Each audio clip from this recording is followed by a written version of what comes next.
अब एक चीज देखिए, एक बहुत प्राचीन पुरानी माइथोलॉजिकल स्टोरी है हिरण्यकश्यप और भक्त प्रहलाद की। अब हिरण्यकश्यप राक्षस था, तो अपने पुत्र प्रहलाद से वो कहता है तू मुझे भगवान मान, मेरी पूजा कर। तो भक्त प्रहलाद तो चूंकि जागरूक थे, पहले से ही बचपन से ही जागृत थे, तो उन्होंने कहा नहीं, मैं तो विष्णु जी की पूजा करता हूं, वही मेरे इष्ट हैं। उसने उस पर बहुत सताया, कभी पत्थर से फेंका, कभी क्या क्या पता नहीं क्या किया। लास्ट में जब उसको मारने वाले थे, अपने पुत्र को हिरण्यकश्यप जब मारने जग रहे थे, तो उसने कहा अच्छा तेरा विष्णु कहाँ है? वो तो उन्होंने कहा हर जगह है। बोले अच्छा इस खंबे में भी तेरा विष्णु है? उसने कहा है। तो उसने क्या किया, खंबे को बहुत गर्म कर दिया, इतना गर्म कर दिया कि वो जल जाए। तो भक्त प्रहलाद से कहा जा, तेरा विष्णु अगर है तो तेरे को बचा लेगा, उस खंबे से लिपट जा। भक्त प्रहलाद उससे लिपट गए और उन्हें खंबा ठंडा हो गया उल्टा। अब इस बात को देख के उसे क्रोध आया, उसने कहा भाई इसे मार ही देता हूं, अपने पुत्र को यानी कि प्रहलाद को मार ही देता हूं। अब उसने जब मारने को चले तो साक्षात भगवान विष्णु नरसिम्हा भगवान के रूप में प्रकट हुए और उनका हिरण्यकश्यप को उन्होंने मार दिया। तो ये माइथोलॉजिकल स्टोरी क्या सिखा रही है हमें? यदि हमारा विश्वास अटूट है, तो जब हिरण्यकश्यप जैसा इतना शक्तिशाली राक्षस ना कुछ बिगाड़ सका, तो एक मच्छर जैसा ये विषाणु क्या हमारा बिगाड़ सकता है? ये विश्वास होना चाहिए। और आत्मविश्वास से हमारे एंटीबॉडीज बनने की रफ्तार बढ़ती चली जाती है। जब हमारा विश्वास कमजोर होने लगता है तो हृदय चक्र बंद हो जाता है और एंटीबॉडीज बनने बंद हो जाते हैं।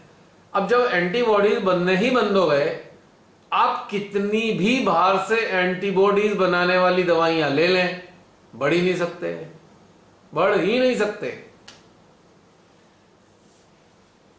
आपने देखा होगा बहुत से लोगों ने दवाई ली, उसके बाद वही लोग बहुत तेजी से बीमार पड़ के अस्पताल गए और अस्पताल से बस उनके शरीर ही वापस आए, जीवित नहीं रह पाए। क्योंकि वो लोग थे जो डर गए थे, डर के मारे ही दवाई ली ना उन्होंने। तो डरने के कारण दवाई भी ना बचा सकती, फ्रैंकली स्पीकिंग।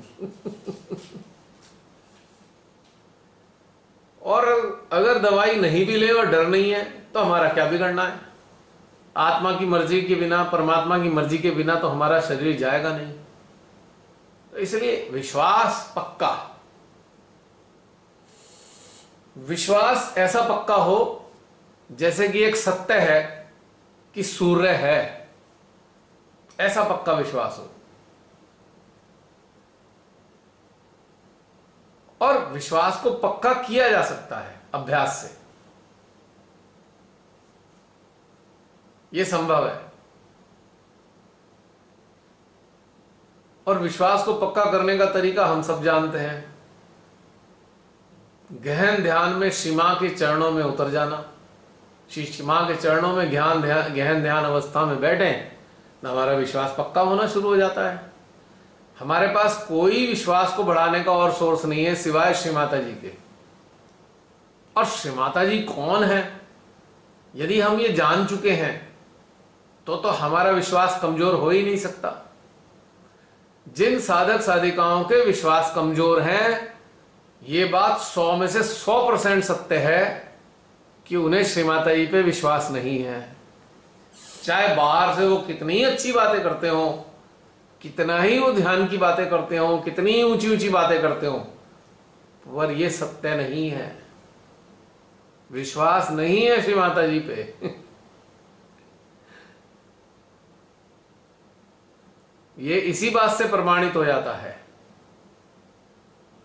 और जहां अदम्य विश्वास है वहां तो कुछ है ही नहीं, खत्म। अब देखिए ना, प्रहलाद के विश्वास ने पत्थर को भी भगवान बना दिया, आना पड़ा भगवान को। सती अनुसुईया ने अपनी भक्ति से अपने पति के प्राणों को वापस बुला लिया यमराज के चंगुल से।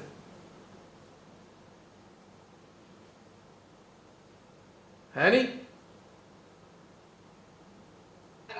ऋषि मार्कंडे ने अपने अदम्य विश्वास से अपनी आयु को बढ़ा दिया। मैंने आपको स्टोरी सुनाई थी ऋषि मार्कंडे की। बचपन में 8 साल की उम्र में वो पकड़ के बैठ गए थे यमकेश्वर वाले शिवलिंग को कि मैं तो जाऊंगा नहीं, यमराज आए तो हाथ ना लगा सके उन्हें। तो यमराज ने कहा, महाराज प्रभु इसकी तो आयु पूरी हो गई।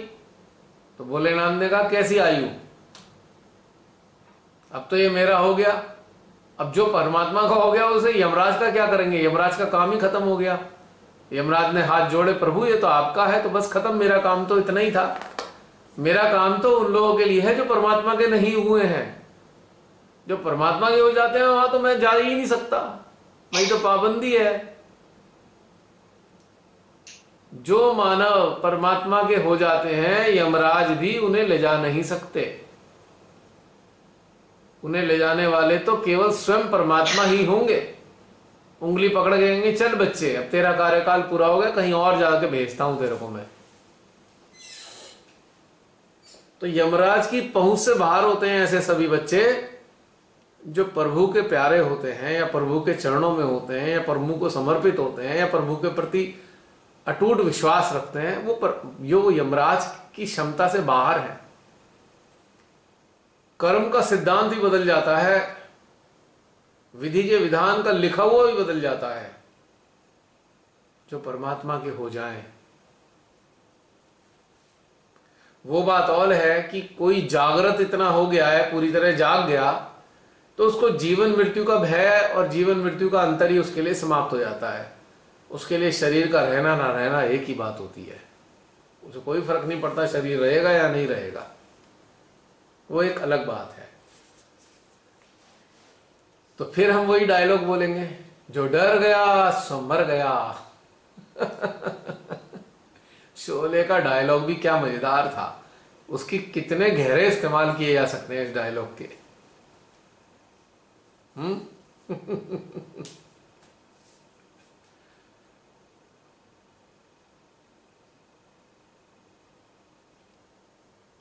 अब शरीर का मरना और डर के मारे मरना एक ही समान हो गई ना चीज। चाहे आप डर के मरो चाहे शरीर से मरो, बात एक ही है। तो मैं अक्सर कहता हूं ना, अरे रोज रोज के डर डर के मरने से अच्छा एक बार फाइनली मर जाए, काहे को रोज रोज मरे।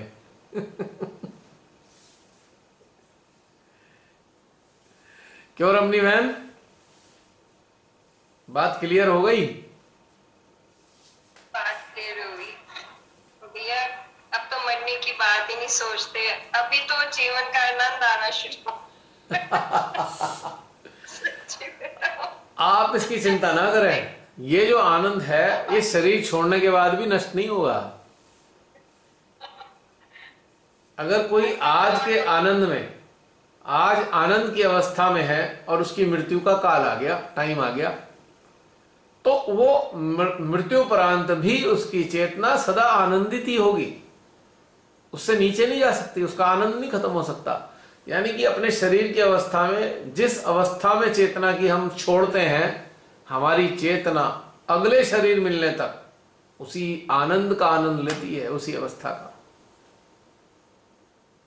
तो अगर हमको ये बात समझ में आ जाती है तो हमको ये समझ लेना चाहिए कि भाई हम ऐसे काम करें जो हर पल आनंद में रह सकें, ताकि किसी भी पल अगर मृत्यु आ जाए तो हम आनंद की अवस्था में ही शरीर त्यागें।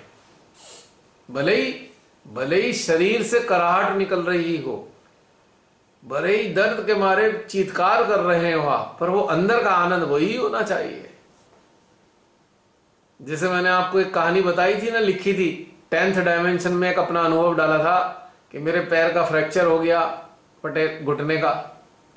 तो मैंने सोचा चलो भाई आज दर्द की पराकाष्ठा देखते हैं। तो अंदर तो आनंदित था मैं, शरीर ही तो दर्द कर रहा था। तभी तो उस दर्द की पराकाष्ठा देख पाया। तो ये विरोधाभासी चीजें लगती हैं, पर क्लियर है अंदर का आनंद और शरीर का दर्द दो अलग अलग चीजें हैं, दोनों एक नहीं है।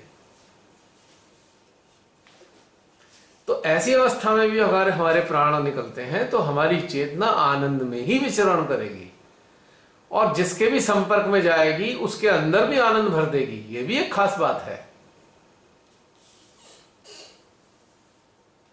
क्योंकि जागृत लोगों की चेतना में क्षमता होती है कि किसी भी मानव देह के संपर्क में जब वो आते हैं किसी मानव के, तो उसके अंतःकरण को आनंद से भर सकती है वो चेतना। अभी कोई बहुत उदास है, अचानक किसी जागृत मानव की चेतना उसके हृदय में प्रवेश करती है, खट से उसका हृदय में परिवर्तित हो जाता है, वो आनंद से भर जाता है। उसके हृदय में नई नई प्रेरणाएं जन्म लेने लगती हैं, जो उस चेतना का ज्ञान है उसके हृदय से प्रस्फुटित होने लगता है। ये बड़ा ब्यूटीफुल घटनाक्रम है। हो सकता है मेरे अंदर भी कोई ऐसी चेतना घुस गई हो आके, मुझ जैसे नास्तिक अज्ञानी को ऐसी ऐसी बातें करने के वाला बना दिया हो, क्या पता। हमारा बड़ा फायदा हुआ जो भी है, वेरी गुड।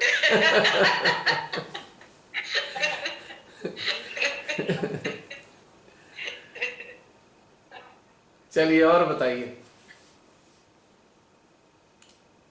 बस और भी बहने जो हाँ, और बहुत सारे लोग हैं। नहीं, मेरा तो हो गया। एक चीज आपने अभी बोली थी ना, किसी की ट्रांसफर वाली, किसी का मतलब हाँ, कुछ भी हिस्से में हाँ ट्रांसफर आ जाता है। इसका तो मुझे बहुत अनुभव है, पिछले पिछले 21 साल से अनुभव है ये वाला, तो मैंने महसूस किया है। तो आ जाता है ट्रांसफर। जैसे मैं एक सेंट, हमारे यहाँ पे बुआ जी के यहाँ एक संत जी आते थे, वो बहुत इवॉल्व थे। मैं तो तब छोटी थी, पर वो लोग सब लोग ऐसे कहते थे। तो वो कह रहे थे उन्होंने किसी की बीमारी उन्होंने अपने पे ले ली। तो क्या हम अपनी मर्जी से लेते हैं या जैसे होता ना अनइंटेंशनली, कैसे? ऐसा है ना कि देखो, जब हम इवॉल्व हो जाते हैं तो उसमें हमारी मर्जी करने की जरूरत नहीं होती, वो ऑटोमेटिकली होता है। एक तो होता है कि मतलब कि हम सामने वाले को रिलीफ पहुंचाते, माता जी इससे जो तकलीफ हो रही है वो हमें मिल जाए, एक तो पैसा हो गया ना। हम चूंकि ध्यान से समझना इस बात को मैं क्या कहने जा रहा हूं, हम इस लेवल पे इवॉल्व हो चुके हैं, तो अगर हम किसी के लिए कह रहे हैं ये ठीक हो जाए, तो हम अटैच हो गए ना किसी से। हम अटैच नहीं है। डिटैच्ड अवस्था ही ऐसी ऑटोमेटिकली अपने आप ही घटनाक्रम होता है कि जो कांटेक्ट में आते हैं उनकी प्रॉब्लम अपने आप आती रहती है। यदि मैं मान लो तुम्हारी तबीयत खराब है, मैं तुम्हारे लिए कहूं भगवान जी जसलीन को ठीक कर देना, तो कहीं ना कहीं मैं अटैच हो गया हूं ना तुमसे। अगर मैं प्रार्थना भी करूंगा तो मैं पता है क्या प्रार्थना करूंगा, श्री माता जी देख लेना जसलीन को, जो हो सकता है देख लेना, मुझे तो पता नहीं क्या करना है। पॉइंट समझ में आया? क्योंकि if I pray particularly, it means कि I am attached. Yes, and ये मैंने एक बार हीलिंग में भी सीखा था कि we should pray the highest good of the soul, जो सबसे अच्छा इस सोल के लिए वो करिए आप। हाँ, जो चाह रहे हैं वो नहीं। अब आपने बहुत से सहजियों को देखा होगा, वो हॉस्पिटलाइज है, उसको ठीक करने के लिए बंधन लगा दो। भाई ठीक करना या ना करना ये हमारा डिस्क्रिशन नहीं है, सुप्रीम पावर का है। अब उसके लिए जो हॉस्पिटलाइज है उसके लिए उचित क्या है ये हम नहीं जानते। हम केवल इतना करेंगे, मानव होने के नाते, being a human being, being a enlightened soul, हम किसी भी सोल के कल्याण की प्रार्थना परमात्मा से करेंगे। हे परमात्मा, ये जो आपकी संतान है उसके लिए जो उचित हो आप कीजिएगा, ये हमारी प्रार्थना है, बस दैट्स ऑल। पर्टिकुलर प्रेयर का मतलब है अटैचमेंट। अच्छी तरह समझ लीजिए, पर्टिकुलर प्रेयर। अब हमारे ग्रुप में भी हमारे कुछ सहजी डाल देते हैं, ये इसको बंधन लगा दो, उसको बंधन लगा दो। अभी अभी जो घटनाक्रम हुई तो मैंने एक पोस्ट डाली थी कि इस परिवार को अटेंशन की जरूरत है, डाली थी। हाँ जी। मैंने नाम नहीं लिखा इसको उसको उसको, क्योंकि माँ का परिवार है वो भी।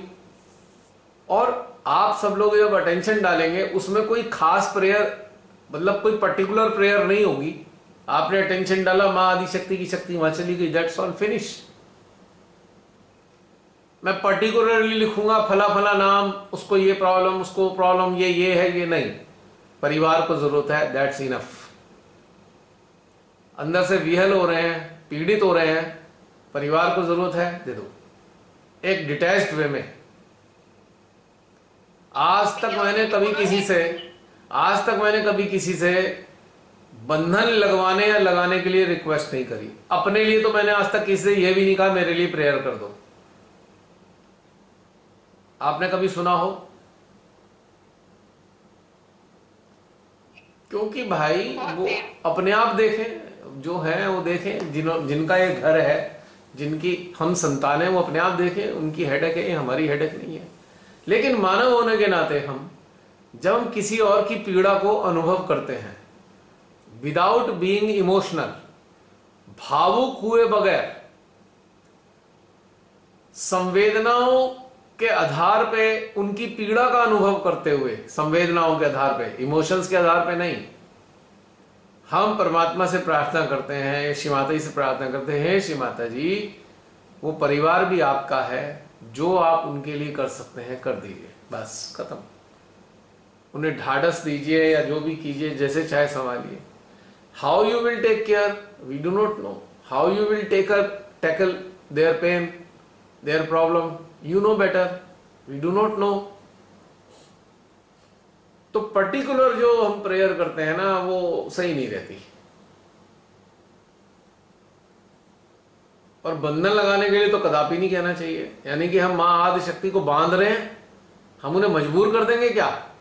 अब हो सकता है किसी की मृत्यु में कल्याण हो उसकी जीवात्मा का, हमने बंधन डाल दिया, नहीं मां उसे जीवन दे दो, तो गड़बड़ हो गई ना। वैसे तो सुनवाई नहीं होती ऐसी बातों की, क्योंकि निर्णय तो मां का ही चलेगा। हम भले ही की तरह कहते बंधन लगा दिया हमने, मां ये बंधन कर दो, नहीं चलेगा, कुछ नहीं, बेकार है बंधन लगाना। चलेगी उसी सुप्रीम पावर की, कि वो सुप्रीम पावर उस जीवात्मा के लिए जो उसका बेस्ट होगा उसके लिए वो करती हैं वो। तो हम क्यों ना यही प्रार्थना कर दें, जो उसके लिए उचित हो मां वो कर दीजिए, खत्म। तो ये वाली बात है। आदि शक्ति जो है ना वो डिटैच्ड है, तो हम मानव केवल एक रिक्वेस्ट करते हैं, वो भी डिटैच्ड प्रेयर के जरिए, पर्टिकुलर प्रेयर के जरिए नहीं, डिटैच प्रेयर के जरिए मां आदि शक्ति से प्रेयर कर रहे हैं, मां जो उनके लिए, उनकी जीवात्मा कल्याण के लिए हो कर दीजिए। ये हमारा कर्तव्य बन जाता है, बस इससे ज्यादा नहीं कुछ कहना चाहिए किसी के लिए भी। और बहुत ज्यादा हो तो अटेंशन डाल दीजिए। अटेंशन चूंकि आप जब डालते हैं तो अटेंशन के जरिए मां आदि शक्ति ही तो सक्रिय होती है। तो अटेंशन डालना एक प्रेयर ही होती है, एक डिटैच्ड प्रेयर है अटेंशन डालना। अटेंशन डालना is equal to detached prayer. If we put attention, it means we are praying in a detached manner. It means we are surrendering that person into her lotus feet, कि जो भी हम, जिसे भी हम जानते हैं उसको हमने मां के चरणों में अर्पित कर दिया। मां अपने आप देख लेना इनका। हम मां को सजेस्ट नहीं कर रहे हैं, मां ये कर दो या मां वो कर दो, ये हम मां को सजेशन नहीं दे रहे, हमने तो उनके चरणों में बैठा दिया, मां आप देख लेना जो हो सकता है इसका। अटेंशन डालने का मतलब ये होता है। और अटेंशन डालने का मतलब एक दूसरा होता है, जो उनके यंत्र है, इंस्ट्रूमेंट है, जब हम अटेंशन डालते हैं तो उनके यंत्र को एक्टिवेट कर रहे होते हैं हम। एक्टिवेट सटल सिस्टम को, कुंडलिनी को, उनकी आत्मा को, उनकी जीवात्मा को एक तरीके से एक्टिवेट करने की व्यवस्था हो रही है अटेंशन डालने से। तो इतना बड़ा घटनाक्रम होता है अटेंशन से। अच्छा, बहुत से लोगों को ना सब्र नहीं होगा हमने कहा अच्छा भाई टेंशन डाल दिया, नहीं नहीं नहीं आप प्रार्थना और कर दो। यानी कि वो इतने अज्ञानी हैं, उन्हें टेंशन डालने का मतलब ही नहीं पता। वो सोचते हैं टेंशन डालने से कुछ नहीं होता, मुंह से बोलोगे तब होगा। वो बेचारे हमारे सहज ही ऐसे लोग होते हैं जिन्हें इसकी समझ नहीं है। तो चलो भाई ठीक है, उनके मानसिक संतुष्टि के लिए कह दो हाँ भाई कर दी प्रेयर हमने, और क्या है। और एसएमएस में दे दो आप, हाथ जुड़े हुए के साथ एक फूल भेज दो, हो गई प्रार्थना। नहीं, व्हाट्सएप पे अगर मैसेज देंगे तो हम क्या करेंगे, किसी ने कहा प्रेयर कर दो, तो हम एक तो उसका इमोजी, हाथ जोड़ने वाला इमोजी, और एक फ्लावर डाल देंगे, तो बस वो प्रार्थना का ही मतलब है। और अटेंशन डाल दो, काम चल जाएगा उससे। फिर भी कोई संतुष्ट नहीं हो रहा है तो दो चार शब्द भी लिख देते हैं, तो उसे लगता है हाँ भाई अब तो बात हो गई, बात बन गई है कि भाई इन्होंने प्रार्थना कर दी अब ये। जबकि प्रार्थना तो अटेंशन डालते ही हो गई थी। बाकी का सारा कार्यक्रम तो लोगों को संतुष्ट करने का चल रहा है, उनके मन को संतुष्ट करने का। ट्रुथ तो यह था कि अटेंशन से प्रार्थना ऑटोमेटिकली हो गई। So this is the secret of putting your attention into anybody's instrument for their welfare and for their benevolence. है ना कितना सरल चीज। अब बहुत से कहेंगे अरे टेंशन डाला कुछ हुआ तो है नहीं। भाई हमारी जिम्मेदारी थोड़ी है टेंशन डालने के बाद, तुम आदि शक्ति की है।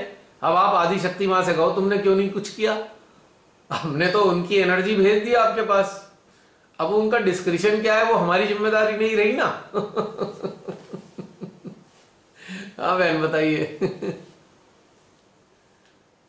ये सब बातें सुनने के बाद मुझे ये एहसास हुआ, कई बार मेरे साथ क्या हुआ है, रात को जब हम कलेक्टिव ध्यान करने बैठते हैं ना, तो अभी 5-7 मिनट हुए होते हैं, अभी हम हार्ट में ही श्री माता जी के साथ जुड़े होते हैं, तो अचानक किसी पर्सन पर श्री माता जी अटेंशन दिलवाना शुरू कर दी। एक बार मन में आता है कि ये क्या हो रहा है, तो मेरा स्टार्ट ही हुआ है, बट वो पूरा करवा कर छोड़ती है। मैंने देखे उसके बहुत वो चित कार्य कर रहा होता है। हाँ? आपकी इन बातों से मुझे याद है मेरे साथ कई बार ऐसा होता है। जानते हैं ऐसा क्यों होता है? अब हम कलेक्टिव स्टेट में हैं तो हमारी सारी एनर्जी कलेक्टिव है। ऐसी अवस्था में श्री माता जी चाहती हैं ये कलेक्टिव एनर्जी वहां तक चली जाए। अगर श्री माता को किसी का कल्याण करना होता है तो आपके चित्त में उनका चित्त डाल देती हैं और ये कलेक्टिव एनर्जी सारी वहां चली जाती है। 2-4 मिनट कार्य चलता है, पूरा हो जाता है, फिर आप वापस यहीं आ जाते हो। ऐसा ही होता है ना। तो डिस्टर्बेंस नहीं है। बहुत से लोग सोचते हैं अरे माँ ये क्या, हम तो ध्यान में बैठे हैं, ये चित्त में वहां क्यों जा रहा है। कभी नहीं सोचना चाहिए। इसी समय ही तो एनर्जी जाएगी। जब सामूहिक एनर्जी इकट्ठी हो गई है तो ऐसे समय में चित्त का वहां जाना ही तो श्रेष्ठ है। हो सकता है उसकी ऐसी अवस्था हो कि आपके इंडिविजुअल ध्यान, आपके इंडिविजुअल चित्त डालने से उनका काम ना चल रहा हो, तो सबकी एनर्जी चाहिए श्री माता जी को, तो कलेक्टिव स्टेट में ध्यान पहुंचा दिया ना वहां पे। पर हमें कॉन्शियसली ये काम नहीं करना है।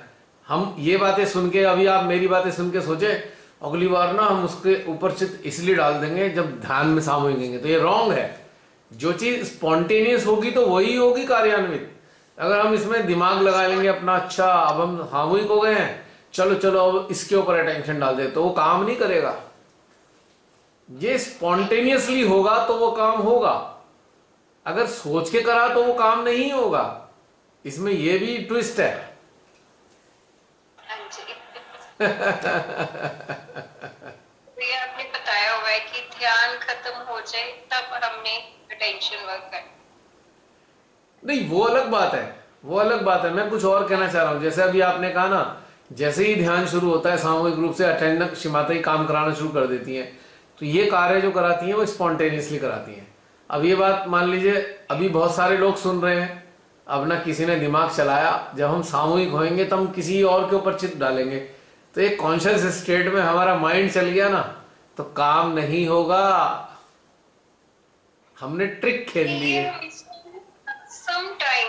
कभी नहीं हो गया तो मैं बस आपकी यही करते हैं कि बात मैं आपकी बात नहीं कर रहा हूं, बाकी जो सारे लोग सुन रहे हैं उनके लिए भी बता रहा हूं मैं कि अच्छा हम नहीं, लोग ना, हमारे लिए भी है, हम लोगों का हमारे दिमाग लिए ना भी। बड़ा चल जाता है। अच्छा ट्रिक, हमें ट्रिक चाहिए, हर चीज का सॉल्यूशन हमें ट्रिक से चाहिए, तो ये it is a very bad habit. हमें कोई ट्रिक व्रिक नहीं सीखनी चाहिए, सीधा सरल ध्यान में गहन होना चाहिए।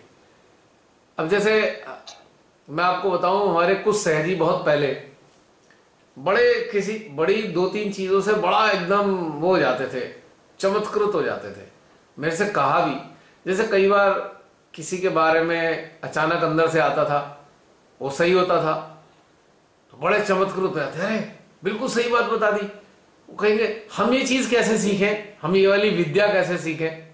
यानी कि उनके अंदर एक लालच आया कि ये जो भैया ने बता दिया है, अगर मैं ये सीख जाऊं तो मेरी तो बड़ा वहां पे प्रेस्टीज बन जाएगी, मेरी तो बड़ी इज्जत होने लगेगी, मैंने किसी के अंदर की बात बता दी। तो ऐसी बड़ा लालच मैंने कुछ लोगों में देखा, मेरे संपर्क में आने वाले लोगों के। तो उनके अंदर एक ट्रिक रहती थी कि आपको ये कैसे करते हो, ये ट्रिक बता दो हमें बस। क्योंकि उनके पीछे उनका लालच ये था कि 50 लोगों के बीच में अगर किसी के अंदर की बात बता देंगे तो हमारा कद थोड़ा ऊंचा हो जाएगा, हमारे को लोग बड़ी उससे देखेंगे कि बड़े बड़े ऊंचे दर्जे के सहजी हैं ये। तो ये काम नहीं करती है चीज। तो मैंने क्या जवाब देता था, जब आप इस स्थिति में आएंगे तब अपने आप हो जाएगा, ये इसे सीखा नहीं जा सकता। फिर भी उन्होंने कहा कि भाई क्या होना चाहिए ऐसी स्थिति में, हमारी कैसी अवस्था हो। मैंने कहा सिंपल सी चीज है, आपका हृदय शीशा बन जाना चाहिए, पारदर्शी, तभी संभव है ये। और हृदय जब पारदर्शी कब होगा, जब इसकी मलिनता सारी खत्म हो जाए, सारे लालच लोभ, सारी जो आकांक्षाएं, सारी एम्बिशन जीरो हो जाए, तेर मेर ऊंच नीच अमीर गरीब, है ना, ये सब खत्म होगी, तब शीशा साफ होगा। तो ये विद्या अपने आप आ जाएगी, दूसरे का हृदय आपके हृदय में रिफ्लेक्ट होगा। अगर आपका हृदय मिरर नहीं है तो दूसरे का सिस्टम आपके हृदय में रिफ्लेक्ट हो ही नहीं सकता, तो आपके द्वारा उसके बारे में बताया ही नहीं जा सकता। इसका भी बड़ा उन्हें लालच आता था, हमारी बड़ी वैल्यू हो जाएगी यदि हम किसी के बारे में बताना शुरू कर दें। कई लोगों ने बड़ा ट्राई किया, लेकिन बाद में जब स्पॉन्टेनियसली उनसे हुआ तो हो गया, बाद में उन्होंने जब अपना अहंकार आ गया तो जीरो हो गए। आज वो जीरो है। कई सारे लोग हैं ऐसे जो ट्रिक सीखना चाहते थे मेरे से, जबकि मेरे को तो कुछ चीज सिखानी आती नहीं किसी को, मैं तो सीधी सच्ची बात जानता हूं। हृदय को शीशा बना लो, सबके अक्स रिफ्लेक्ट होंगे। ये भी बहुत सुंदर बात है। मतलब हमारे कुछ सहजी इसको भी एनकैश करने के चक्कर में रहते थे। मैंने अपनी आंखों से कई लोगों को देखा है, अचानक से उनका अंदर से कनेक्शन होता था, किसी के यंत्र की बात निकल जाती थी, जब लोग तारीफ करते थे अब उनका दिमाग चलता था, अरे हमने ये बता दिया। अब वो फिर हृदय से हट जाते थे, अपना माइंड चला चला के सोचते थे अब मैं इसका भी बता दूं, उसका भी बता दूं, उसका भी बता दूं। होता क्या था, सब गलत सलत बताते थे। बाद में लोग कहते थे नहीं ये वाली बात ऐसे नहीं है, ऐसे नहीं है, तो वो उस बात को टाल जाते थे अपनी वो छुपाने के लिए। मैंने एक दिन उन्हें कहा, मैंने कहा यार ये तुम्हें क्या बीमारी पड़ गई ये बताने की, छोड़ो इसे, अपने आप से होए तो होए, ये क्या तुम ये अपना मतलब ऊंचा करने के लिए कर रहे हो तुम। तो बड़ा वो ऐसा दिखाया जैसे मैं बहुत गलत बात बोल रहा हूं। मतलब हमें अपना क्या दिखाना है किसी को। हम शिमाताई के केवल यंत्र हैं और बिल्कुल खोखले हैं, वी आर एम्प्टी, हमारे पास कुछ नहीं है अपना, जो पीछे से आएगा आगे चला जाएगा। अब इसकी भी हम अपना क्रेडिट अपने ऊपर ले लें, मतलब ज्ञान मां का, धारा मां की, शक्ति मां की, सब कुछ मां का, और हमने ले लिया क्रेडिट, हाँ हमने कर दिया। तो कितने बड़े मूर्ख हैं हम परले दर्जे के। लेकिन इसका भी चस्का लग जाता है बहुत से लोगों को, जब लोग तारीफ करते हैं ना, ओहो बड़ा चस्का होता है, उनकी शुतुरमुर्ग की तरह गर्दन अकड़ा के चलते हैं कि बड़े ज्ञानी ध्यानी और बड़े ऊंचे दर्जे के हम हो गए। और इधर माँ है जो ऐसा टेढ़ा मेढ़ा होता है ना, एक सेकंड में उसे जीरो कर देती है श्री माता जी, क्योंकि कर तो हो रही है, क्रेडिट वो ले रहा है। सोचो जरा आप, संभव हो सकता है क्या? ये सारी बातें जो भीतर से आती हैं, क्या मेरी 7 पुश्तें भी इस चीजों को निकाल सकेंगी कभी? ये सब उन्हीं का तो है। मुझको क्या पता ध्यान व्यान क्या होता है, मुझको कैसे पता? वही अपने आप चरणों में लाई, सारी चीज सिखाई, जो भी अंदर से कम्युनिकेशन आता है वो देती हैं। तो मेरा इसमें है क्या? मेरा कोई रोल नहीं है। I am just a medium. भीतर पीछे से आ रहा है, आगे जा रहा है, दैट्स ऑल। ये वाली चीज का लालच बड़े सारे सहजियों में पनपते देखा है मैंने, और उसके बाद उन्होंने अपना बिल्कुल बंटाधार कर लिया। अगर अपने हृदय में प्रेरणा नहीं है तो मेरे मुंह से तो आवाज भी नहीं निकलती अपने आप से। प्रेरणा है तो निकलता रहेगा, नहीं है तो कुछ नहीं निकलेगा, खाली। तो इससे भी बचना होगा, इस वाले लालच से भी। और बस एक बात है जो हम सब कर सकते हैं, अपने हृदय को शीशे में परिवर्तित कर सकते हैं। जैसे अब हम अपने घर के अंदर जो ड्रेसिंग टेबल होती है, ड्रेसिंग टेबल का जो शीशा होता है, हम उसे साफ करते रहते हैं टाइम टाइम पे। बस अपने हमारे हृदय को भी यही काम करना है, इसे साफ करते रहें समय समय पे। जब भी कोई ऐसी कलुषित सी भावनाएं, नकारात्मक सी भावनाएं आ जाएं तो तुरंत उसे साफ कर दें। और ये तो हो गया मैनुअल मोड। अब ऑटो मोड पे इसे करना है हृदय को। ऑटो मोड भी है एक, जिसमें साफ अपने आप हो जाएगा ऑटोमेटिकली। बहुत सरल चीज है, बस अपनी मां को अपने हृदय में बसा लीजिए, श्री माता जी को, ऑटोमेटिकली साफ हो जाएगा, आपको कुछ साफ नहीं करना। और अगर मां बस गई हृदय में तो उसकी एक ही पहचान है, सबसे पहले भय भाग जाएगा, डर बाय बाय टाटा कह के चला जाएगा। सबसे पहली पहचान हृदय में बसने की। दूसरी पहचान, सबके लिए समान रूप से करुणा आपके अंदर से बहेगी, प्रेम बहेगा, लेकिन कुपात्रों के लिए नहीं बहेगा। मानसिक स्तर पे हम कहेंगे नहीं हम तो इक्वल हैं। ध्यान दीजिएगा, अब मैं बहुत इंपॉर्टेंट बात बोलने जा रहा हूं। हम अपने आप को स्थापित करेंगे नहीं नहीं नहीं नहीं, हम तो सबसे प्रेम करते हैं, हम तो सब, हमने मानसिक स्तर पे स्थापित कर लिया सबकी नजरों में। लेकिन हमारे सामने कुछ कुपात्र भी हैं जो नालायक लोग हैं, उनके लिए प्रेम नहीं बहेगा हमारे हृदय से अपने आप से। हमारे हृदय में प्रश्न आएगा, अरे हम किसी आदमी को जानते तक नहीं है, किसी को नहीं जानते हम। कोई हमारे सामने बिल्कुल नया आदमी आया, मान लीजिए 10 लोग आए, 10 लोगों में से 6 लोग के लिए तो प्रेम बह रहा है और 4 लोग के लिए नहीं बह रहा। आश्चर्य की बात, हम 10 को नहीं जानते। तो ये क्या हो गया? क्योंकि हमारा हृदय उनके हृदयों को डिटेक्ट कर रहा है कौन सुपात्र है और कौन कुपात्र है। तो बस हमें एक काम करना है, जब हमारे हृदय में ये अंदर आ जाए ये कुपात्र है, तो हमें प्रेम बहाना नहीं है, ये अगेंस्ट हो जाएगा। तो ऑटो मोड पे जब हम होते हैं, ऑटो मोड पे जब हम आ जाते हैं, तो ये व्यवस्था ऑटोमेटिकली होने लगती है। हम मानसिक स्तर से इसे ना तो कर सकते हैं, ना हम कोई भेदभाव बना सकते हैं मानसिक स्तर पे। तो कई बार आपके अंदर मानसिक प्रश्न आएगा, अरे इसके लिए मेरे अंदर से प्रेम क्यों नहीं आ रहा? उस चक्कर में पड़ो ही मत, ढूंढो ही मत कि क्या कारण है। सीधा सीधा समझ लो कि हृदय चाह नहीं रहा कि वहां पे प्रेम जाए, क्योंकि वो कुपात्र है। लेकिन हम अगर हम अपनी शान बनाने के लिए, अपनी प्रेस्टीज दिवाने के लिए बैठ गए हैं, अपनी प्रेस्टीज बनाना चाहते हैं, तो हम इस वाली अंदर से जो प्रेम नहीं बह रहा है उसको इग्नोर करके कहेंगे नहीं नहीं नहीं नहीं, हम तो सबको प्रेम करते हैं। तो यहां हम गलत हो जाते हैं, यहां हम गॉडेस के अगेंस्ट चले गए हैं। तो ये बात पक्की तौर से समझ लेना चाहिए। पोषण उसी को मिलता है, ध्यान दीजिएगा जो मैं बोलने जा रहा हूं, सभी लोग ध्यान से सुने। परमेश्वरी से पोषण उसे ही मिलेगा जो मानवता का शोषण नहीं करता। मानवता का जो शोषण करता है उसे पोषण नहीं मिलता परमेश्वरी से, हमेशा याद रखिएगा इस बात को। और ये आपका हृदय अपने आप बता देगा किसको पोषित करना है, किसको छोड़ देना है। शोषण करने वाले का पोषण नहीं होता ईश्वर के द्वारा। बस ये पक्की बात को अपने अंदर उतार लीजिए, समस्या खत्म। यही यही धर्म संकट आ जाता है ना कई बार।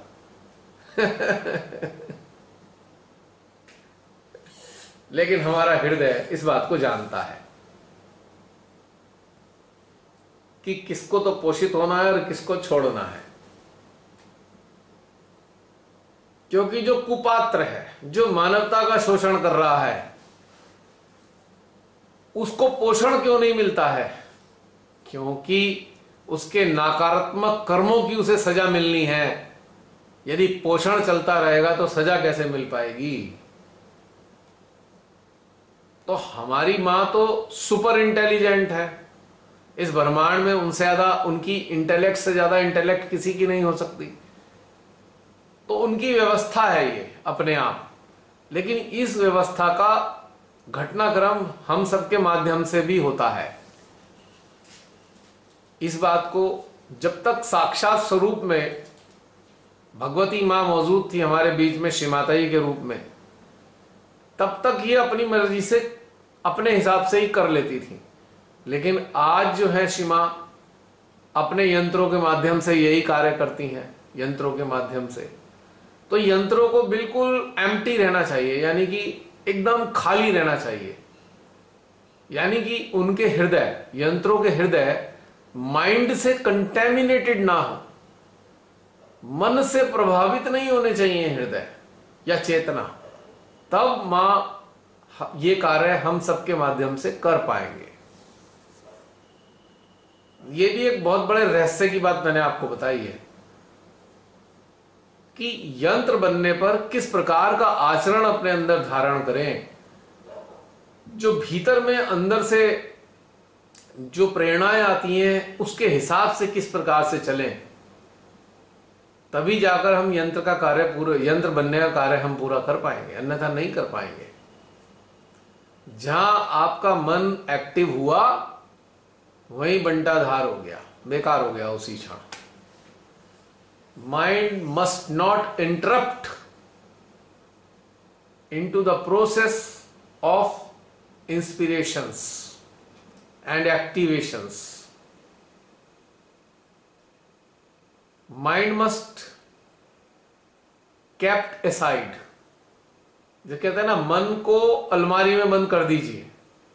यदि आप कनेक्टेड हैं उस वक्त मन को अपनी अलमारी में बंद कर दीजिए। मन का कोई काम नहीं है, केवल हृदय का काम होगा। हृदय ही सारा कार्य करेगा। और हृदय हमारी हर इंद्रिय का कार्य कर सकता, हर संवेदन ज्ञानेंद्रिय का कार्य कर सकता है। हमारा हृदय, हमारे हृदय पे वो सक्षमता है कि जितनी भी ज्ञानेंद्रियां हैं हमारी, उन सब का कार्य हृदय अकेला कर सकता है। जब वो परमेश्वरी के संपर्क में रहने लगता है तो हमारी ज्ञानेंद्रियों की आवश्यकता ही समाप्त हो जाती है। तब हमारी ज्ञानेंद्रियां साक्षी स्वरूप होती हैं। वो भी साक्षी बनकर इन सारे देवी के घटनाक्रमों का आनंद ले रही होती हैं। हमारी संवेदन इंद्रियां और ज्ञानेंद्रियां साक्षी होकर तटस्थ हो जाती हैं, शामिल भी नहीं होती हैं वो, क्योंकि दैविक कार्य चल रहा है।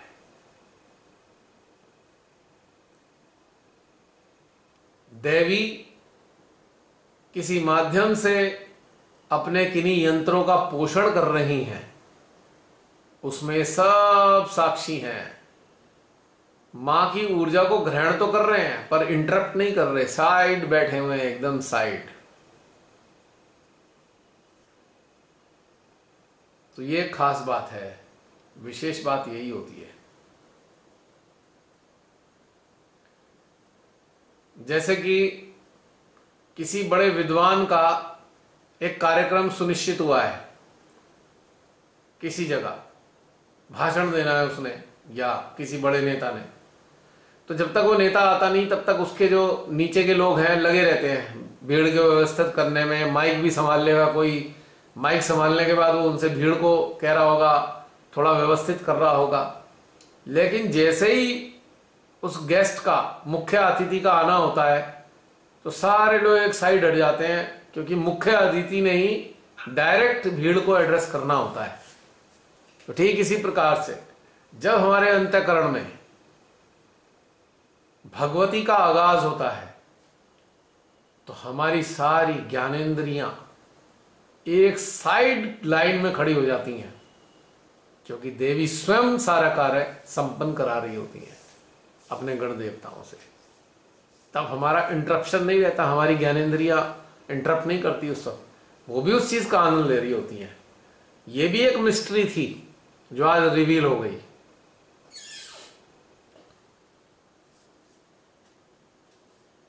है बहन, कुछ लगा, समझ में आया कुछ गूढ़ रहस्य?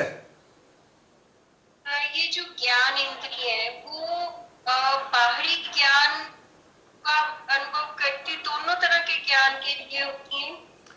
हमारी जो ज्ञानेंद्रियां हैं, देखिए हमारी जो ज्ञानेंद्रियां हैं, जो सूचनाएं हैं, ज्ञान सूचनाएं हैं जो मन के अंदर होती हैं, उनको उनका भी विश्लेषण करती हैं, और जो अनुभव होता है उनको आत्मसात करती हैं। मतलब जो सूचनाएं हैं, सूचनाएं और अनुभव दोनों को अपने अंदर आत्मसात कर लेती हैं ज्ञानेंद्रियां।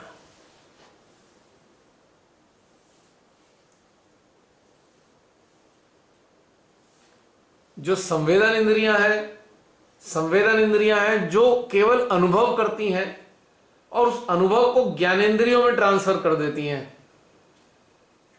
यानी कि संवेदन इंद्रियों का जो स्टोर होता है, संवेदन इंद्रियों का जो स्टोर है वो ज्ञानेंद्रियां हैं, ऐसे समझ लीजिए। संवेदन इंद्रियां महसूस करती रहती हैं, ज्ञानेंद्रियों में ट्रांसफर करती रहती हैं, यानी कि उनका अनुभव उसमें स्टोर होता जाता है ध्यान का। तो इसलिए दोनों को आह्वान करते हैं ना, उन दोनों का, कि संवेदन इंद्रियां भी प्रेजेंट रहे और ज्ञानेंद्रियां भी प्रेजेंट रहे, ताकि जो संवेदन इंद्रियां संवेदनाओं के जरिए ग्रहण करे वो ज्ञानेंद्रियों को स्टोर कर दें। यानी कि लॉकर है, संवेदन इंद्रियों के जो एल्मीराज हैं या लॉकर हैं वो ज्ञानेंद्रियां हैं।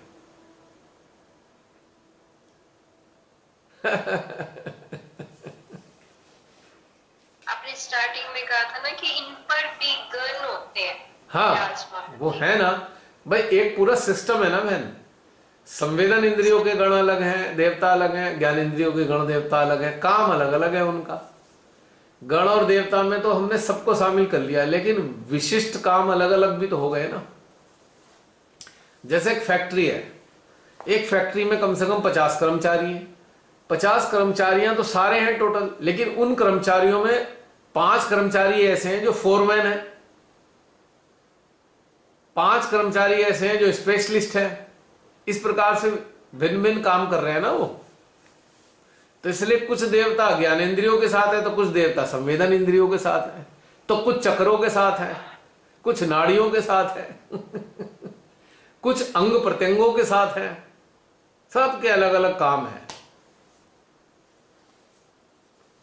तो आज एक बड़ी इंटरेस्टिंग चीज रिवील हुई कि संवेदन इंद्रियों का जो स्टोर हाउस है वो ज्ञानेंद्रियां हैं। हमारी चेतना ज्ञानेंद्रियों से ही इंफॉर्मेशन लेती है, और ज्ञानेंद्रियां हमारी चेतना को स्टोर करती हैं, ज्ञानेंद्रियां हमारी चेतना को ट्रांसफर करती रहती हैं इंटरेस्टिंगली। और हमारी चेतना हमारी जागृति को ट्रांसफर करती है, कॉन्शियसनेस को। Awareness feeds consciousness. क्या घटनाक्रम है ना इंटरेस्टिंग अंदर का। अपने अंदर को समझ रहे हैं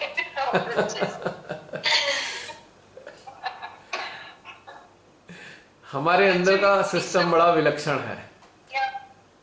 ज्ञान का भी भैया आनंद बढ़ जाता है जब हमें पूरी सिस्टम की समझ आती है, तो फिर और भी इंटरेस्टिंग लगता है, आनंद आता है।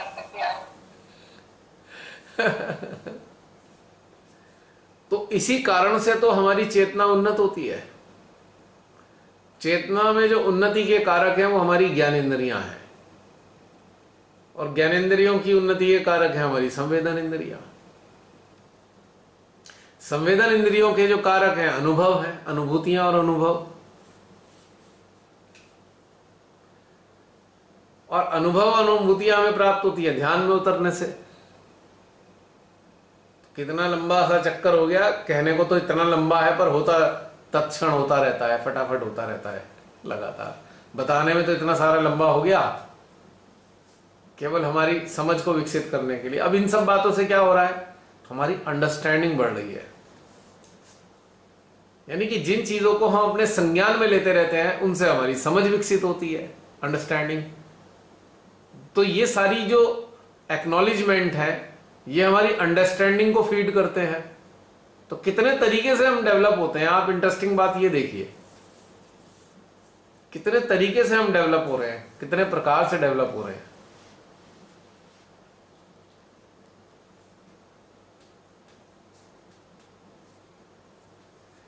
और इसमें सबसे बड़ा रोल हमारे हृदय का है। हृदय सारी अनुभूतियों से संबंधित सूचनाएं हमारी संवेदन इंद्रियों को देता है।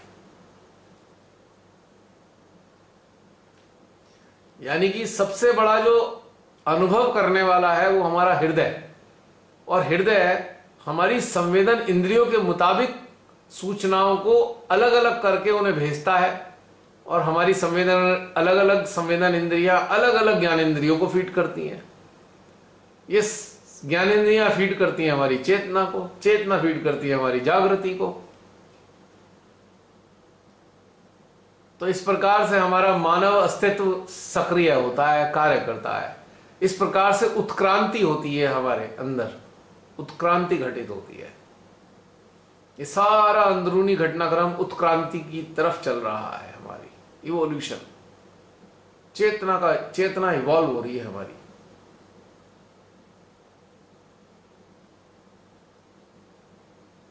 है ना, कितनी विलक्षण और गूढ़ बातें हैं ये। आज की बात, आज ही के दिन घटित होनी थी सारी गूढ़ता की बातें।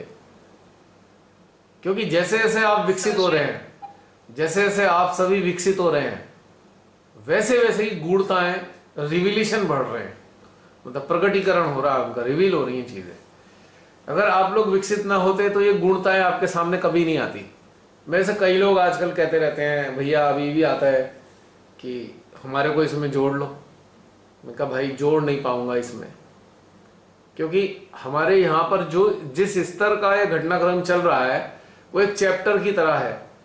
अगर पिछला चैप्टर हुआ है तो अगला चैप्टर चलेगा, अगला हुआ है तो उससे अगला चलेगा। अब कोई अगर प्राइमरी वाला आ जाए तो ये वाले चैप्टर तो कुछ अलग किस्म के चल रहे हैं, प्राइमरी वाले को ना तो पल्ले पड़े, तो क्या होगा, पूरी सामूहिकता का लेवल एकदम डाउन हो जाएगा, बॉटम लाइन पे आ जाएगी सामूहिकता। फिर दोबारा ए फॉर एप्पल से पढ़ोगे तो मजा नहीं आएगा। आप में से बहुत सारे लोगों को यार ए फॉर एप्पल दोबारा कैसे पढ़ें, तो इसलिए इसमें शामिल नहीं करते हैं हम अब किसी को भी। अब शामिल होने का समय गया किसी का, अब कोई शामिल नहीं होगा इसमें, जितने हैं उतने ही रहेंगे। अब ये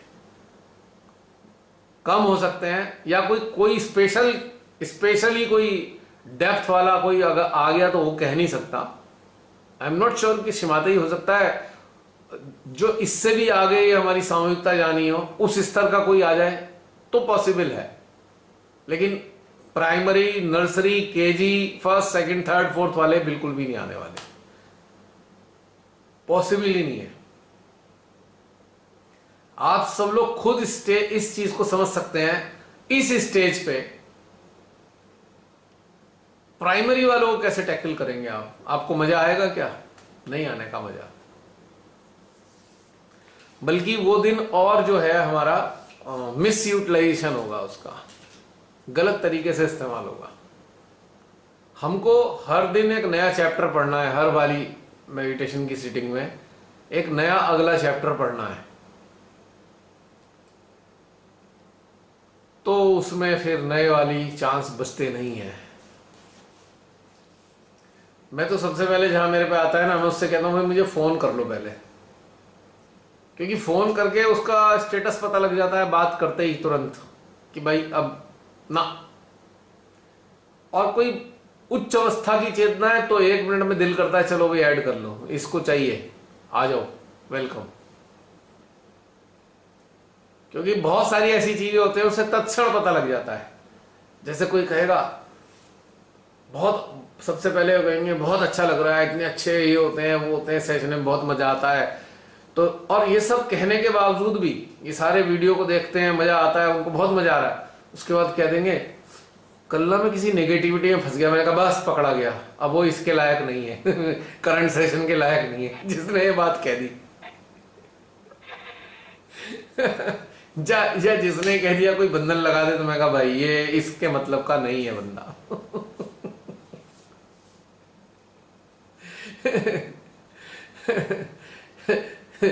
या कोई ये कह दे कि भाई हमारे अंदर ये क्या हो रहा है, अंदर कुंडली हमारी फंस गई क्या यहाँ पे, तो मैं कहा ये भी नहीं है।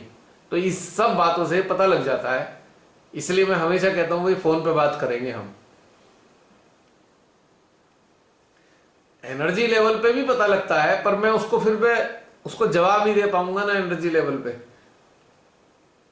लेकिन जब वो शब्दों में बताएगा भाई ऐसे ऐसे है, तो मैं कहूंगा बस अब समझ में आ गई, इस कारण से नहीं ले रहा हूं मैं मैं कौन होता हूं लेने ना लेने वाला, ये घटनाक्रम तो उन्हीं के परमेश्वरी की इच्छा से चलता है।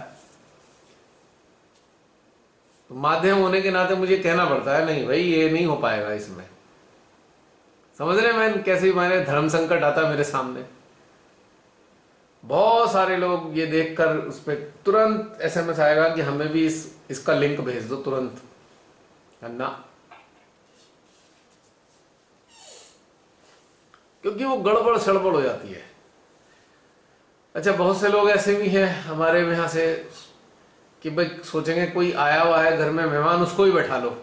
ये बहुत गलत होने वाला है अगर कोई ऐसा करता है, क्योंकि उसकी अवेयरनेस इस लेवल पे डेवलप नहीं है। मेरा तो कुछ जाएगा नहीं, आपके जीवन में परेशानियां बढ़ जाएंगी क्योंकि जिसकी अवेयरनेस डेवलप नहीं, और आपका कोई नजदीकी है जो 2-4 दिन के लिए आपके पास आया है, तो उसको ये वाली बातें समझ में नहीं आने की, तो तुरंत खत्म होते ही या खत्म होने से पहले कहते ये बेकार है, आप गड़बड़ गलत रास्ते में फंस गए हो, आप तुरंत आपसे ही कह देगा वो। और आपसे तो कहेगा ही कहेगा, जहां वो वापस जाएगा वहां और आपकी बुराई करेगा, पता नहीं किसके चक्करों में पड़े रहते हैं ये तो इसलिए प्लीज प्लीज प्लीज ऐसे सभी आकर्षणों से, लालचों से बचें। जिसमें होता है ना वैष्णो देवी पे जाना है, वैष्णो देवी दर्शन कर, तब चल भाई तू भी चल तू भी चल तू भी चल, ये वाली चीज यहां नहीं चलनी चाहिए वैष्णो देवी पे तो जो चल नहीं पाएगा उसके लिए डोली मिल जाती है, उसके लिए खच्चर मिल जाता है, यहां कुछ नहीं मिलेगा। यहां तो औंधे मुगरेगा आदमी, क्योंकि ये वाली यात्रा अपने पांव से ही चल के जानी है, ये खच्चर और डोली नहीं मिलेगी इस वाली यात्रा में, तो गिरने के पूरे चांसेस हैं मैं क्षमा चाहूंगा ये सब बात कह रहा हूं मैं, पर ये सत्य है।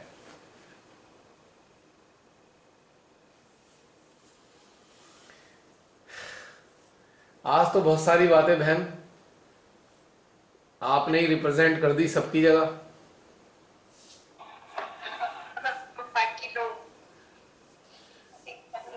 नहीं बाकी लोग इसलिए नहीं आ रहे, पता है क्यों है?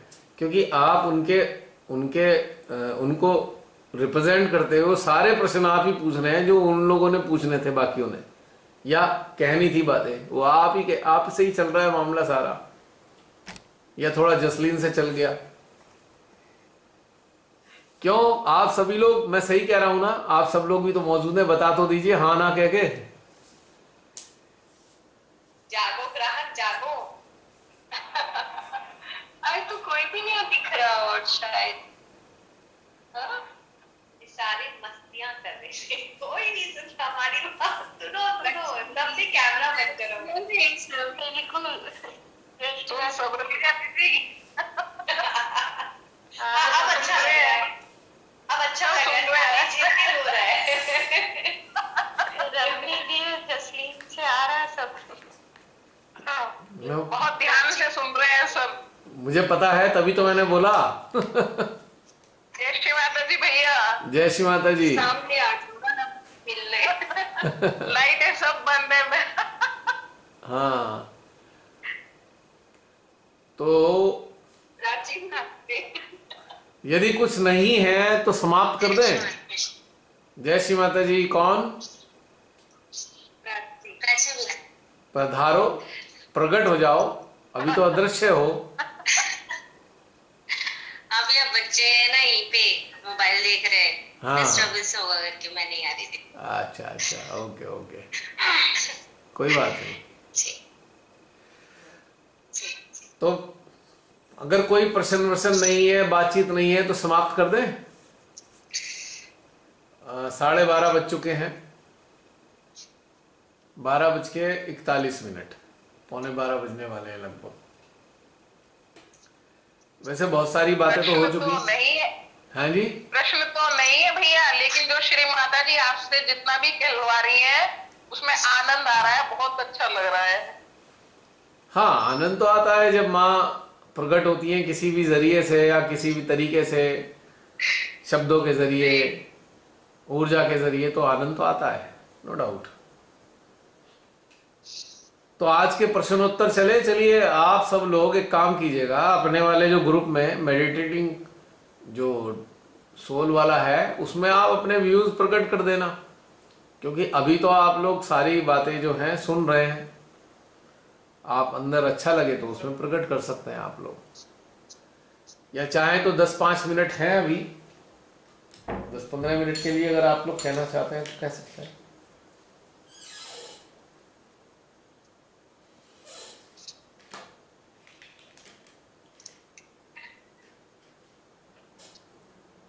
समाप्त करें फिर, कोई आ नहीं रहा है तो बताइए बताइए।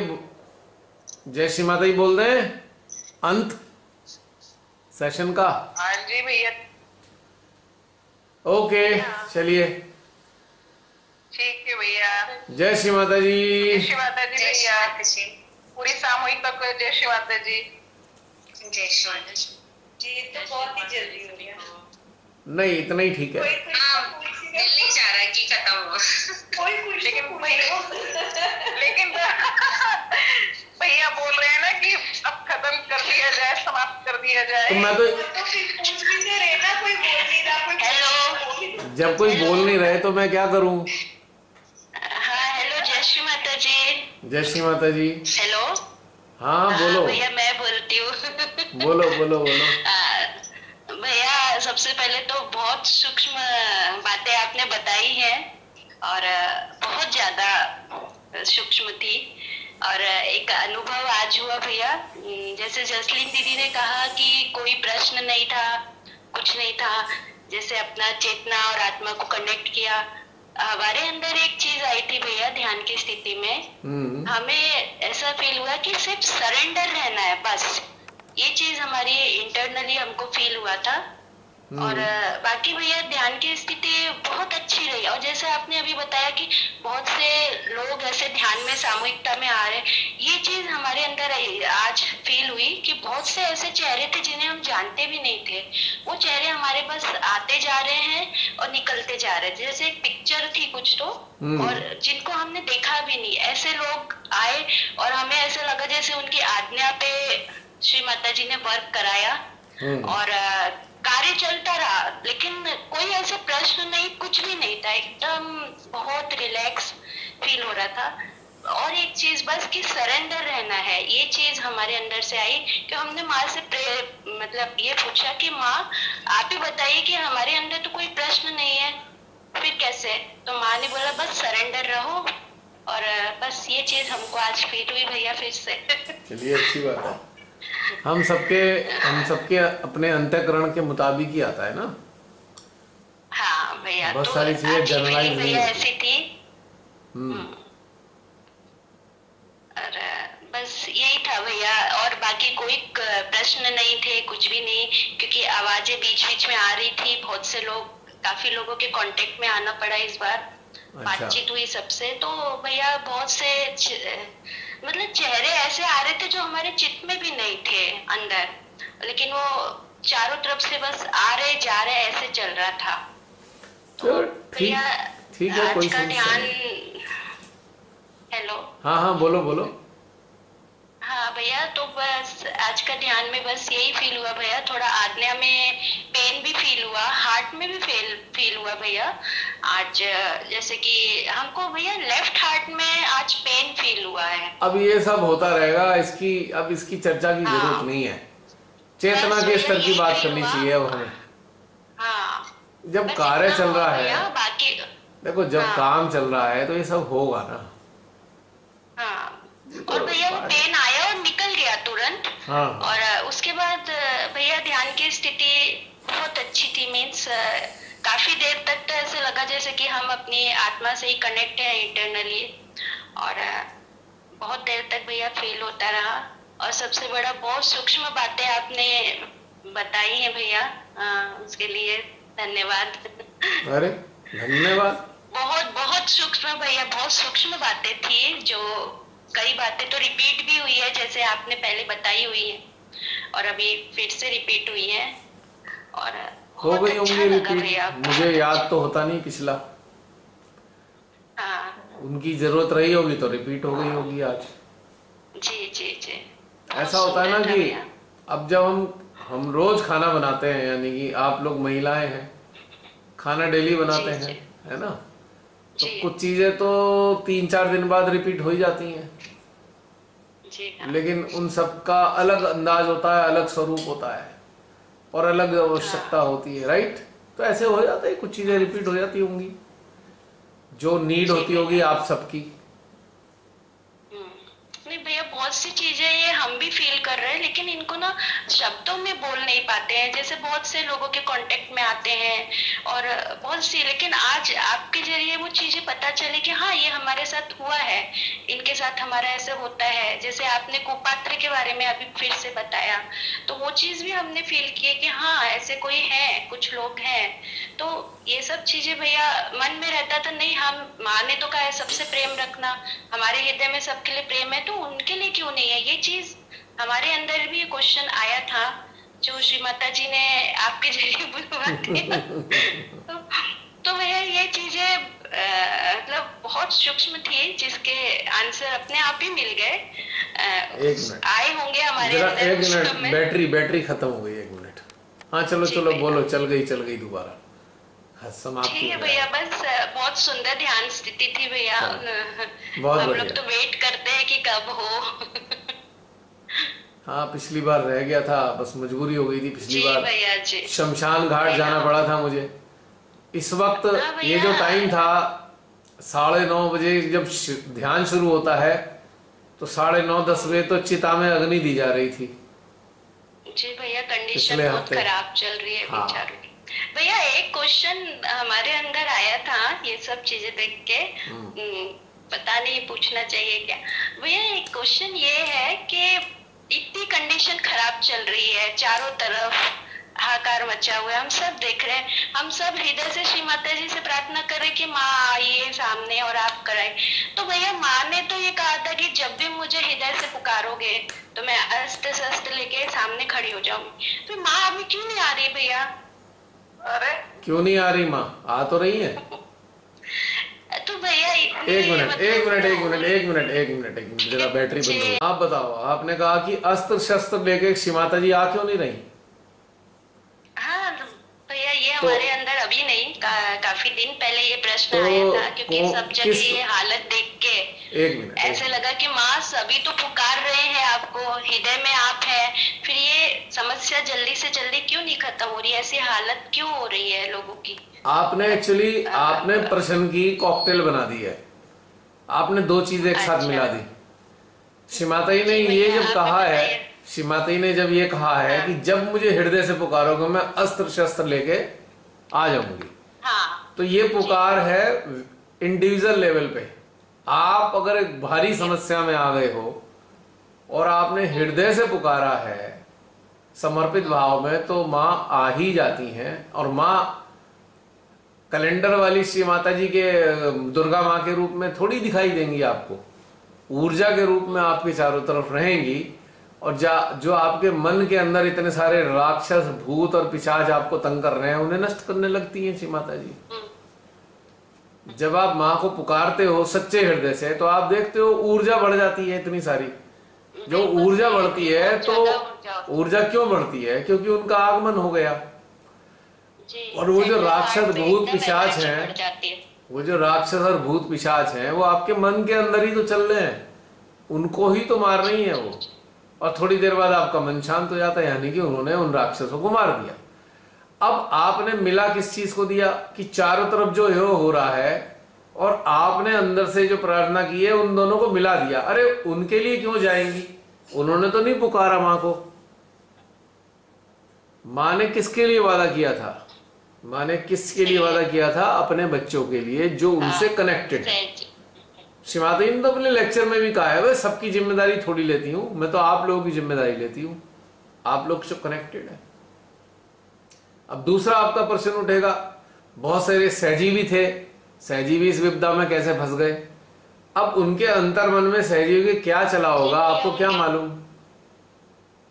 आपको क्या मालूम सहजीवियों के उनका अंदर तो क्या भैया चला? कैसे कभी ऐसे होता है। हाँ हाँ, उनका कैसे भैया सेंट्रल हार्ट ओपन नहीं हुआ है, ऐसा फील होता है कई बार। बहुत से सहजी यहाँ भी हुआ है उनका। देखो तो हार्ट मैं ऐसे लगता है जैसे ब्लॉक था देखो इस समय देखो उनके। देखो मैं इस बात को कहना नहीं चाहता हाँ बिल्कुल भी, क्योंकि ये कहना उचित नहीं है जी जी। कि जो सहजी काल कवलित हुआ, हम उसके लिए अच्छा। ये नहीं कह सकते कि उसका हार्ट नहीं खुला होगा। यहाँ पे हम गलत बात बोल रहे हैं। हम्म। गलत इसलिए बोल रहे हैं, अपने मस्तिष्क के आधार पर बोल रहे अच्छा। हैं। हो सकता है उसका हार्ट भी खुला हो सकता है उसने शिमाताई के भी दर्शन कर लिए उस वक्त। ओके। हो सकता है उसने माँ से कहा, माँ ऐसी अवस्था में आप पधारे, मेरे तो 7 जन्म जो है सफल हो गए, और अब बस मैं जाना चाहता हूं, अब मैं यहाँ शरीर में नहीं रहना। हो सकता है ऐसे भी लोग हों इस बीच में। हमको ये सब बातें नहीं कहनी चाहिए, अच्छी बातें नहीं है। जी। हम कौन होते हैं ये एनालाइज करने वाले, किसका हृदय उस वक्त खुला था, किसका हृदय नहीं खुला था? हम क्या जानते हैं किसी का हृदय नहीं खुला या भैया, नहीं खुला? कैसे होता है जैसे कई, नहीं नहीं वो चीज नहीं है मानसिक भैया। बातें हैं ये, जैसे कभी मानसिक, अटेंशन से वो किया। हाँ वो अलग चीज है। ओके भैया। लेकिन ये जो आपने जब स्टेटमेंट दिया है ना, ये बिल्कुल रॉन्ग स्टेटमेंट है।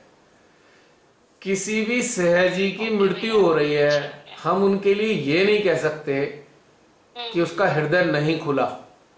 हम्म। कारण है, मृत्यु का समय सुनिश्चित किया है, किसी भी कारण से मृत्यु हो रही है उसकी, और हम कौन होते हैं ये बताने वाले कि उसका हृदय खुला या नहीं खुला? ये तो बहुत रॉन्ग, गलत बात है ये। ओके भैया। भाई हो सकता है मृत्यु के काल में शिमाताई के साक्षात दर्शन हो रहे हो, और वो सहजी कह रहा हो, माँ बहुत अच्छी हुई, बहुत अच्छा हुआ जो मेरी मृत्यु का काल चल रहा है, इस मृत्यु के बहाने ही आपके दर्शन साक्षात हो गए मुझे। अपने भाग्य को कोई धन्य भी मान रहे होंगे, उनके लिए मृत्यु कुछ है ही नहीं जो शरीर छोड़ कर जाए। ऐसे भी तो बहुत से सहजी होंगे जो खुशी खुशी शरीर त्याग के चले गए होंगे, सही है भैया। भले ही वो बीमार हो गए, उससे कोई मतलब नहीं है। उनकी चेतना की और अंतरदशा हो सकता है बहुत उच्च अवस्था में हो, जब गए हो, प्राण गए हो उनके।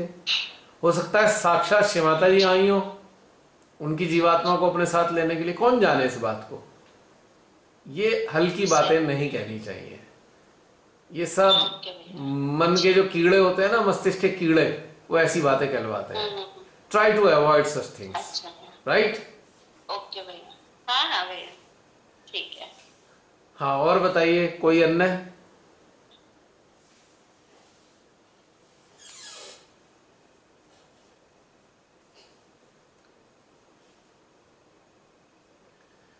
अरे भाई, जो जाएगा शिमाताई के, जो शिमाताई को शरणागत है, मृत्यु के समय में उसकी क्या अवस्था है, शिमाताई उसके साथ है नहीं है, ये हम डिसाइड नहीं कर सकते।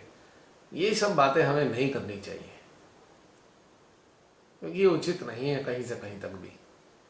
हाँ, माँ ने बहुत सारे लेक्चर्स दिए हैं, बहुत सारी चीजें बताई हैं, पर हमारे को कितनी समझ आई है उनकी बातें? हम उनको शाब्दिक आधार पे ले रहे हैं, या हम उन बातों की गहनता में जाकर उनके मंतव्य को समझ पाकर उस चीज को ज्ञान प्राप्त कर रहे हैं? वो एक अलग अलग अवस्थाएं हैं। लेकिन किसी भी साधक साधिका के लिए जो शिमाताई के चरणों में अपना मत्था टेकता है, मृत्यु के काल के लिए हमें कोई उसकी बातों की विवेचना या वर्णन नहीं करने की जरूरत है हमें किसी के, क्योंकि ये उसकी चेतना के, उसकी जीवात्मा के और मां के बीच की बातें हैं। हमें उसमें एंटर नहीं करना चाहिए कभी भी। हो सकता है कोई सहज का चोला ओढ़ के गलत काम भी करता रहा हो, पूरे जीवन गलत काम करता रहा हो, और मृत्यु के काल में उसकी बुद्धि चेती हो, उसकी चेतना जागृत हुई हो, और तब सच्चे हृदय से उसने श्रीमाताजी से बातचीत की हो, और मां साक्षात प्रकट होकर उसकी बातचीत में शामिल होकर उसे समझा दिया हो, और उसके बाद उसने अपने बड़े शांति और प्रेम और आनंद के साथ में अपने प्राण त्यागे हो। भले ही उसका शरीर बीमारी से खत्म हो गया हो, नष्ट हो गया हो, उसके लंग्स खत्म हो चुके हो, उसका जो शरीर का एक एक हिस्सा गल चुका हो, लेकिन उसकी चेतना ने क्या पता श्रीमाता जी के दर्शन कर लिए हो साक्षात। तो ये हमें नहीं कहना चाहिए। श्रीमाता जी को जो मत्था टेकते हैं, हम उनकी गलत कार्यों के लिए कह सकते हैं कि ऐसा गलत काम नहीं करना चाहिए, लेकिन जो एक मृत्यु का काल होता है, मृत्यु का काल, बुरे से बुरे इंसान की भी मृत्यु का काल जो होता है ना, ये काल बहुत पवित्र काल होता है, पवित्रतम काल है, क्योंकि साक्षात परमेश्वर, परमेश्वर की शक्तियां, परमेश्वर के गण, परमेश्वर के देवता या स्वयं परमेश्वर उस काल में उपस्थित होते हैं। और न जाने उनके बीच में क्या वार्तालाप होता है, हम नहीं जानते। तो उस काल के लिए हमें कोई हल्की बात नहीं कहनी चाहिए। This is a very wrong thing, और ये सबसे बड़ी अज्ञानता है हमारी। मैं तो कहता हूं ये जो महादुष्ट है ना, जो मानवता को नष्ट करने पे तुले हुए हैं, मानवता के खिलाफ षड्यंत्र रच रहे हैं, मैं तो ये भी इनके लिए भी प्रार्थना करता हूं कि जब इनकी मृत्यु का काल आए, इन्हें परमात्मा का साक्षात्कार हो, ताकि इन लोगों ने जो भी कुछ किया है परमात्मा के सामने अपने सारे कर्मों से ये क्षमा याचना करके अपने कर्मों से मुक्त होने के लिए गुहार लगा सकें परमात्मा से। तो उन सबके लिए भी यही हृदय में चाहता हूं, क्योंकि वास्तव में सत्य यही है कि परमात्मा ने हमें जन्म दिया है और परमात्मा की व्यवस्था ही हमारे जीवन को समाप्त करती है। शरीर किस तरीके से समाप्त होता है ये महत्व नहीं है, महत्व इस बात का है कि मृत्यु के काल में क्या घटनाक्रम हमारी चेतना के समक्ष, हमारी जीवात्मा के समक्ष परमात्मा की उपस्थिति में बन रहा है। So it is a secret and it will remain secret individually for ever. हो सकता है किसी काल में वो इंसान दोबारा जन्म लेकर उस जो अंतिम समय का जो वार्तालाप ईश्वर के साथ हुआ, थोड़ा आपको अनुभव बता सके कभी, आपकी जो साधक साधिकाओं उसके अभ्यास को उन्नत करने के लिए, वो एक डिफरेंट चीज है। लेकिन जिसको परमात्मा ने धरती पे जन्म दिया है, उसकी मृत्यु का काल बहुत पवित्र काल होता है। चाहे किसी की भयानक एक्सीडेंट में मृत्यु हुई क्यों ना हो गई हो, चाहे कोई बम के धमाके के साथ उसका शरीर के चीथड़े ही ना उड़ गए हो आतंकवादियों के कारण, लेकिन जिस क्षण भी आत्मा शरीर का त्याग करती है, वो क्षण सबसे पवित्र काल होता है, सबसे पवित्र, most auspicious time of human life. तो ऐसे काल के लिए हमें कोई टीका टिप्पणी नकारात्मक कभी नहीं करनी चाहिए। यदि हमने जाने अनजाने में कर दी है तो हमें सच्चे हृदय से क्षमा याचना करनी चाहिए। हम ही हैं, हम भी खुद कई बार कहते हैं श्री माता ये इतना दुष्ट है ना, इसके शरीर में कीड़े पड़ जाएं, हम तो खुद भी कहेंगे, हम कर्ज करेंगे किसी को। पर उस दुर्दशा से गुजरने के बाद कई बार क्या होता है, उसकी आत्मा पछतावे की अग्नि में जल रही होती है, पछतावे की अग्नि में जल जल कर उसके अंदर की जो कलुषितता है वो नष्ट हो रही होती है। और जो मृत्यु का काल जब आता है तो वो काल होता है जब उसकी आत्मा पूरी तरह, उसकी जो चेतना है कलुषितता रहित हो जाती है, वो तब जाकर उसे परमिशन मिलती है प्राण त्यागने की। मतलब शरीर के छूटने का काल तो पवित्रतम काल है, मुझे नहीं पता कौन किसको किस तरीके से लेता है, पर मेरे हृदय से, मेरी अंतरात्मा के हिसाब से तो सबसे सुंदर काल होता है। चाहे पूरे जीवन हमसे गलत काम हुए हों जाने अनजाने में, लेकिन प्राण छोड़ते हुए जरूर हम ईश्वर के सामने होते हैं, ये बात पक्की है। अगर यमराज भी हमारे प्राण लेने आ रहे हैं तब भी हम ईश्वर को ही पुकारते हैं, हे प्रभु क्षमा करना मेरी गलतियों के लिए।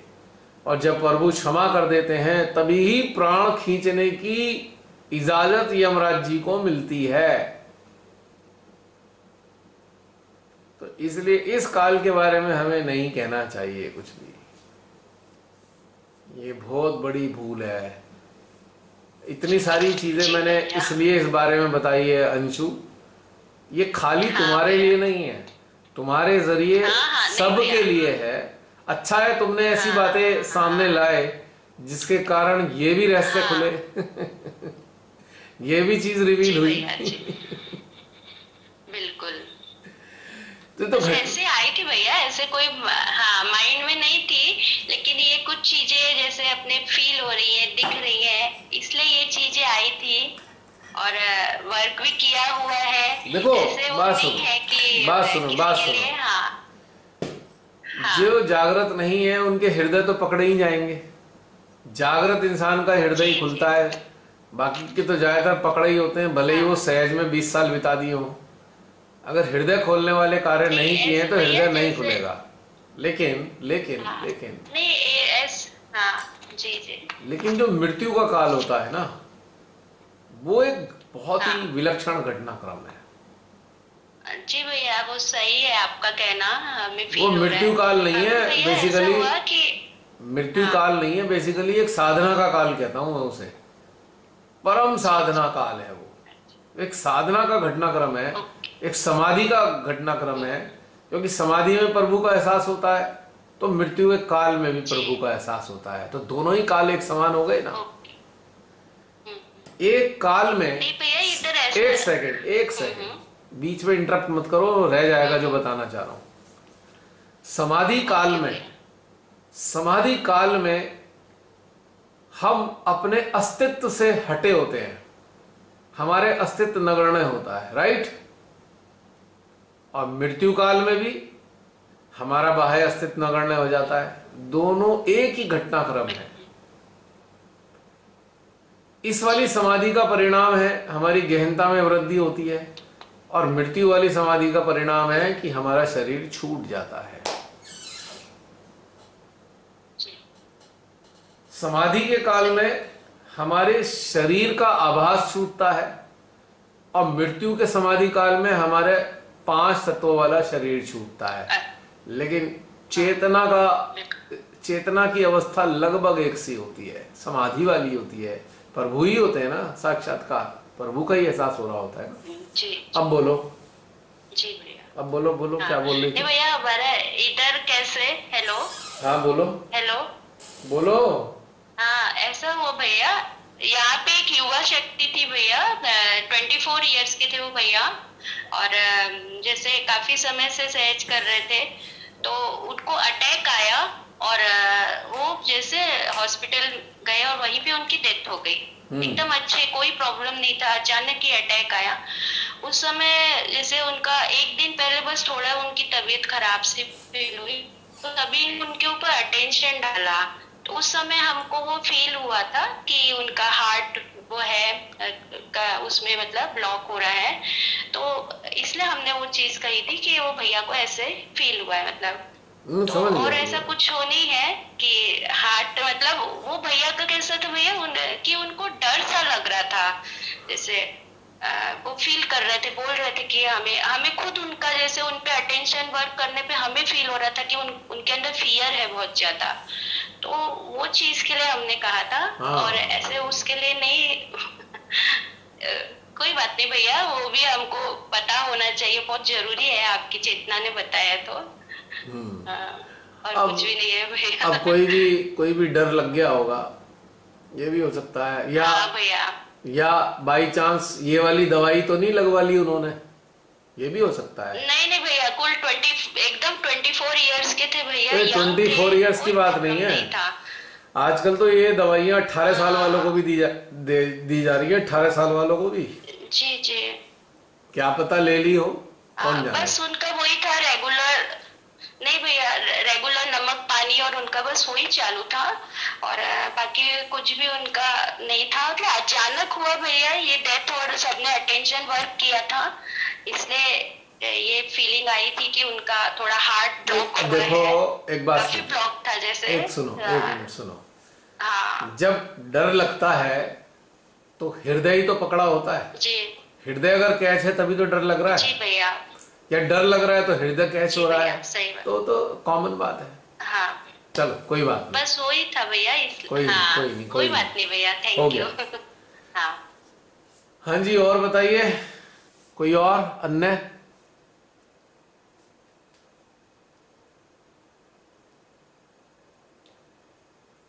कोई नहीं आ रहा है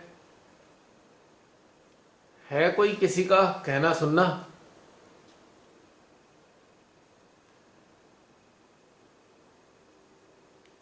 आज पूरा टॉपिक हमारा हृदय पे ही चला। हाँ एकदम सूक्ष्मता। चलो फिर समाप्त करते हैं, ठीक है। हाँ जी, ओके, सभी को जय श्री माता जी। भैया जय श्री माता जी। फिर मिलेंगे, जय श्री माता जी। फिर मिलेंगे अगर शरीर नहीं छूटा तो। जरूर मिलेंगे हम भैया। जय श्री माता जी। नेक्स्ट वीक भी जरूर मिलेंगे। जय श्री माता जी। जय श्री माता जी। सभी को। रमनी दीदी। क्या हो गया? ओके जी। हमारी आपस की बात है। अच्छा ओके, जय श्री माता जी।